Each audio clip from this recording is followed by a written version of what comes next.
या देवी देवताओं से ही भूत होता है?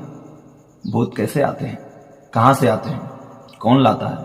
इन वीडियो में मैं आपको बताता हूँ कि भूत की उत्पत्ति कैसे होती है। देखिए, जैसे हमारे ही परिवार का कोई एक व्यक्ति होता है, अधूरी इच्छा मतलब जिसे अकाल मृत्यु हो गई हो, दुर्मरण हो गई हो, वही व्यक्ति प्रेत बनता है, प्रेत योनि में जाकर के हमें परेशान करता है। लेकिन हम जब वही व्यक्ति आता है, कहता है मैं काली हूँ, उसी के कहने से ही हम जो भी वो मांगता है वो देते चले जाते हैं। सदियों से हम उसका पूजन करते चले जाते हैं।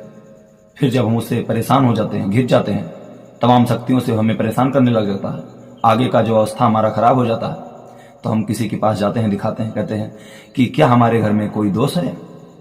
तो आगे देखने वाला व्यक्ति भी ना समझ होता है, कहता है हाँ दोष है, पितृ दोष बताएगा, गृहस्थ दोष, वास्तु दोष बताएगा, शाकनी दोष बताएगा, देव बाधा बता देगा और आपके यहाँ पूजन पाठ करवाएगा। लेकिन उसका कोई महत्व नहीं है, क्योंकि वह प्रेत कहीं और से नहीं आया है।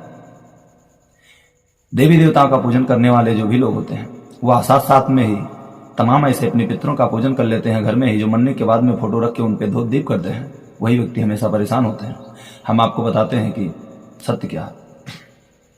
अगर हमारे घर के कोई भी व्यक्ति मृतक हो गए हो, जिनकी पहले से ही अंत्येष्टि क्रिया ना हुई हो, 10 गात्र ना हुआ हो, मध्यम खोरसी उत्तम खोरसी का पिंडदान ना हुआ हो, उनके लिए हम पिंडदान कर करके ब्राह्मण का भोजन करवा दें, तो उस दोष से हमें मुक्ति मिलती है। लेकिन हम वह चीज करने से असमर्थ हो जाते हैं। पैसा चाहे जितना खर्च हो जाए, लेकिन मुझे कार्य ना करना पड़े। क्या ऐसे व्यक्ति सुखी रहेंगे? नहीं। सही उपाय करिए, अपने घर पे ही स्वयं अपना उपाय कर लीजिए, सुपात्र ब्राह्मणों से अपना ज्ञान लीजिए, आगे का रास्ता ही सुपात्र ब्राह्मणों से पूछिए। ऐसा नहीं है कि ब्राह्मण का कमी है आपके देश में, बहुत बहुत जानकार ब्राह्मण हुए हैं और बहुत बहुत अज्ञानी भी अपना कार्य कर रहे हैं, जो क्षेत्र बना लिए हैं अपना।